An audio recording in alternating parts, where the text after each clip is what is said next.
everybody. This is Anabel, your friendly neighborhood realtor, and I'm here again because you guys know I'm always trying to get you the best and latest information on mortgages.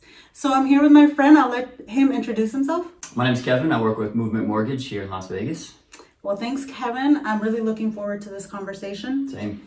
So I have just a quick question for you just to start off based on what we heard from Jerome Powell when they had that meeting. Yep. There's a whole lot of stuff going on there.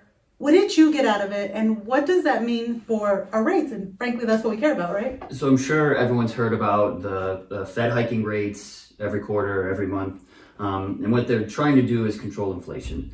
And so when you hear about the Fed raising rates, it has an impact on mortgage rates, but they're not tied together. So what really does affect interest rates is the bond market, news involving inflation, jobless claims, things like that. So while you might hear the Fed raising the rate, that will cause a little bit of temporary distress in the mortgage world. But based on what we've seen month over month and quarter over quarter, we are seeing interest rates trending down. So it's basically having a bad day at the office, but kind of getting back on track and getting back to work. Okay. And can you tell us a little bit about inflation and how that all plays in? Yep. So inflation is measured on a 12-month moving average. So essentially, we're looking at December of this year versus December of last year. Where it really ran into problems with the spike in interest rates was the increase in inflation as we measure it in January, February, March of last year. So things spiked up versus a very low level of inflation in the previous calendar year. So when we see that happen, we see rates go up. When we see that trend down, as we've seen in the last couple of months, we see that this November was better than last November, this December was better than last December. And we have every reason to believe through January, February, March of next year, we're going to see better months year over year. That's going to pull mortgage interest rates down. You see happening this time, or not this time, but next year? In the next 3 to 6 months, quarter one, quarter two, we have every reason to believe that inflation news is going to come in at a lower rate than what we saw in this calendar year. So by March, April, May of next year, we should be able to see a pretty significant decline in interest rates, hopefully back into the 5% range again. Gotcha. Okay, good stuff. All right, well, how about this? I've also heard a lot about, obviously things must be bad because we're starting to see a growth in foreclosures, people not being able to afford their housing. So how can we even talk about buying more houses when we're seeing a growth in foreclosures? What's going on with the market as a whole? So I think that is just a popular headline, clickbait, buzzword, because yes, technically we saw in the increase in foreclosures year over year.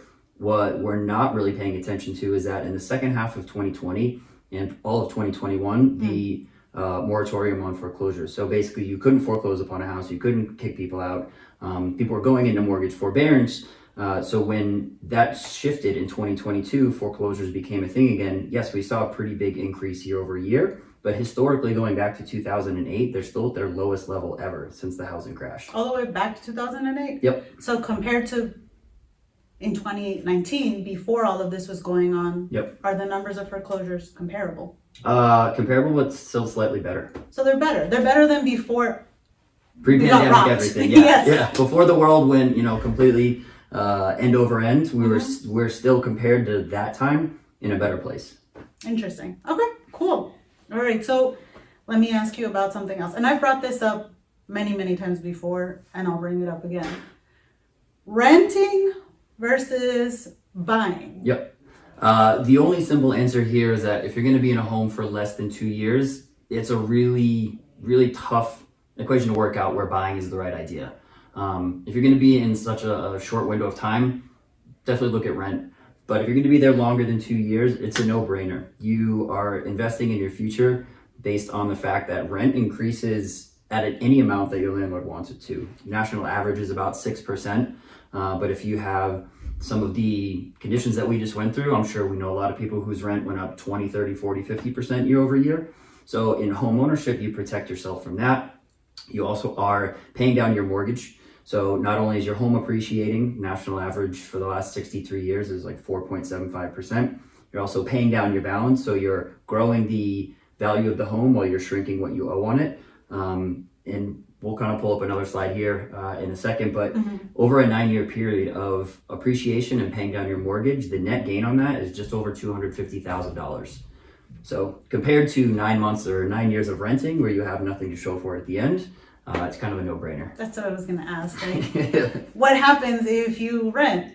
Whatever the net worth is, if you buy, it's gonna be more than if you rent, period. After 2 years, there's nothing, there's no benefit to it. You just rent it. That's all you did. Yeah, and there's benefit after 3, 4, 5, 6, 7 years, but we kind of pick 9 as the average length of home ownership. So that kind of shows the sweet spot of just paying your bills the way you would be if you were renting, what that means in terms of a net wealth growth. Yeah, and you said something else that kind of sparked my thought. In Las Vegas, at least, we don't have rent control. So really, you're at the mercy of your landlord, who is at the mercy of what the rest of the economy is looking like in terms of rentals. But still, you're at the mercy of this person. Whereas if you buy, you're at the mercy of your mortgage. And typically, it's going to be fixed, right? Yep. So what goes up, what goes down doesn't matter to you. If you can make the payment, you can make the payment. Exactly. We're seeing homes with so much more equity in them versus years past, especially when we started with the crash in 2008. As of this year, the average home has 58% worth of equity in it, meaning 58% of growth that you've accumulated by doing nothing but living in your house and making on-time payments. 58%, that's crazy. Yep. Well, okay. So since you mentioned the 58% net worth, can you tell me a little bit about household net worth and how that's working with the mortgages? Yep. So the top 1% has something like a net worth of $10.5 million. As you go down to the top 2%, you're in the $5 million category and so on. When you get down to the top 50%, their average net worth is just over $500,000, which sounds unattainable to, I'm sure, a lot of us. If we go back to the previous example of buying versus renting, in 9 years, again, of regular appreciation, paying your bills on time, you have a net worth of $250-something thousand. So imagine what that looks like if you've been able to add an investment property in that 9 years, what the next 9 years looks like if you can add another investment property. It becomes a little bit more tangible and attainable for someone who's kind of scared of getting into real estate because of the unknown. Because historically, the unknown has been that, we have little blips on the radar, but the known is that over 60, 70 years, real estate as an investment has been a long-term no-brainer. I really like that. You don't know, but historically, it's going to go up. What you do know about rents, historically, nothing. You're not going to get anything. I hate to harp on that point, but it's just true. Like, you might not know exactly what's going to happen with your mortgages. You might not know if the market's going to go up or it's going to go down. But if you rent, you know exactly what's going to happen. So I'll go ahead and move on from that.